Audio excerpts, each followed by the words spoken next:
اللہ الرحمن الرحیم اللہم صلی علی سیدنا و مولانا محمد النبی الامی والہ و صحابہ بارک وسلم صلاۃً و سلامً علیک یا سوان حیات شمس قمر غوث بنگالہ پارٹ ڈال رہا ہوں 336 صفحہ پر آ گئے ہم لوگ۔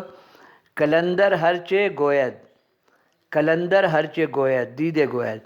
کلندر جو بولتا ہے دیکھ کے بولتا ہے۔ رانی گنج کے روسیہ کی ایک جماعت حضرت کی مخالفت پر کمر بستہ تھی، اور یہ مخالفت ہی کا اثر تھا کہ اب تک خانقاہ شریف سے ان لوگوں کا رشتہ پوری طرح استوار نہیں ہو سکا تھا۔ ایک مرتبہ مخالف روسیہ کی جماعت میں ایک شاہ صاحب تشریف لائے جس کا تعلق ان سے آبائی پیری مریدی کا تھا۔ شاہ صاحب کی پرتکلف دعوتیں ہوتی رہی تھیں۔ وہ اپنے کشف و کرامت کا بازار گرم کر رہے تھے کہ ایک دن فاتحہ خوانی کی غرض سے حضور غوث بنگالہ علیہ رحمہ اور رضوہ کے آستانے پر مزار شریف پر شاہ صاحب حاضر ہوئے۔ اتفاق سے حضور کمل العارفین بھی خانقاہی میں رونق افروز تھے۔ فاتحہ سے فارغ ہو کر شاہ صاحب حضور کمل العارفین کی خدمت میں آئے اور مختصر ملاقات کر کے وہاں سے چل دیے۔ جب مریدوں کے زمرے میں آئے تو مریدوں کے استفسار پر شاہ صاحب گویا ہوئے کہ ہاں، صاحب مزار میں فیض رسانی کی تھوڑی سی طاقت ہے، لیکن سجادہ نشین قمر العارفین تو بالکل کورے ہیں۔ اتفاق سے اس محفل میں حضرت کا ایک مرید بھی موجود تھا جس کو شاہ صاحب کا متاثر کیے بغیر نہیں رہ سکا۔ شاہ صاحب کے انداز گفتگو نے اس مرید کو وہاں سے اٹھنے پر مجبور کر دیا۔ اللہم صلی علی سیدنا و مولانا محمد النبی الامی والہ و صحابہ بارک وسلم کر دیا۔ حالانکہ وہ میزبان رئیس کا قریبی رشتہ دار تھا۔ اس نامبارک محفل سے اٹھ کر وہ سیدھا خانقاہ شریف پہنچا جہاں قمر العارفین کی محفل سخن گرم تھی۔ وہ مرید بھی ایک گوشے میں بیٹھ گیا اور اپنے جذبات کو ضبط کرنے لگا۔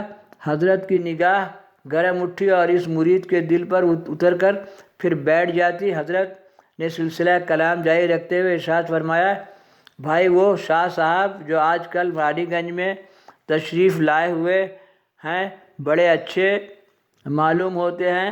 آج وہ یہاں بھی آئے ہوئے تھے۔ اسلامی اخوت کا تقاضا ہے کہ ہم بھی چل کر ان سے ملاقات کریں۔ حضرت کی گفتگو سن کر وہ مرید آگ بگولا ہو گیا اور سوچنے لگا کہ حضرت بھی کتنے بھولے بھالے ہیں۔ وہ ان کی بدگوئی کرتا ہے اور یہ ان کی تعریف کرتے ہیں۔ مرید نے خیال کیا کہ انکشاف حالات کر دیں، لیکن اس سے قبل کہ مرید لب کشائی کرتا، حضرت نے اپنی جگہ سے کھڑے ہوتے ہوئے اسی مرید کی جانب اشارہ کرتے ہوئے فرمایا، اجی تم بھی میرے ساتھ چلو، اجی تم بھی میرے ساتھ چلو، کیونکہ میزبان رئیس تمہارا قریبی رشتہ دار ہے۔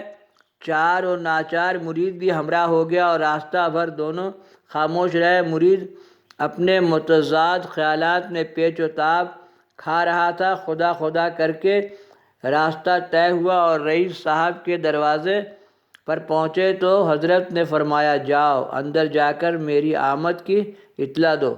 جیسے ہی آپ کی تشریف آوری کی اطلاع ہوئی، حاضرین استقبال کے لیے دروازے کی طرف دوڑے۔ عزت و احترام سے لے جا کر شاہ صاحب کے بغل میں پلنگ پر بٹھا دیا۔ دونوں حضرات میں گفتگو شروع ہوئی۔ چائے نوشی کے درمیان حضرت نے دریافت فرمایا کہ اب آپ کہاں تشریف لے جائیں گے؟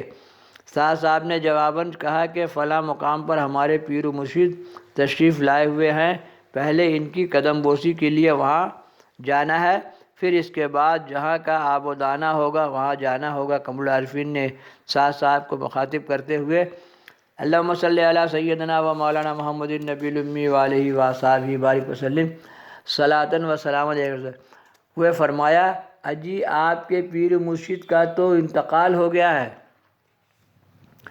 آپ کے پیر مرشد کا تو انتقال ہو گیا ہے، آپ قدم بوسی کس کی کریں گے؟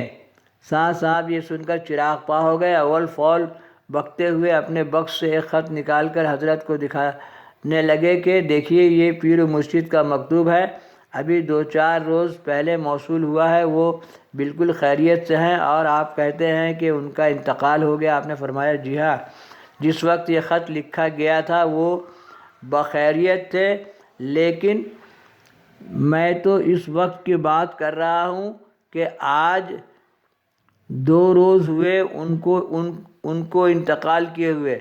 جب آپ اپنے پیر سے بے خبر ہیں تو مٹی کے نیچے کے حالات کیا بیان کر سکتے ہیں؟ اللہم صلی علی سیدنا و مولانا محمد النبی الامی وآلہ وصحبہ بارک وسلم صلاۃ و سلام علیک یا رسول اللہ صلی اللہ علیہ وسلم۔ یہ کہتے ہوئے حضرت اٹھے اور دروازے کی طرف چلے۔ ابھی دروازے پر بھی نہیں پہنچے تھے کہ ڈاکیہ تار لے کر حاضر ہوا جس میں پیر صاحب کے انتقال کی خبر تھی۔ وہاں سے واپسی پر مرید شادہ و فرحہ تھا، دل ہی دل میں سوچ رہا تھا کہ حضرت نے کس خوبی سے ہمارے دل کا غبار صاف کر دیا۔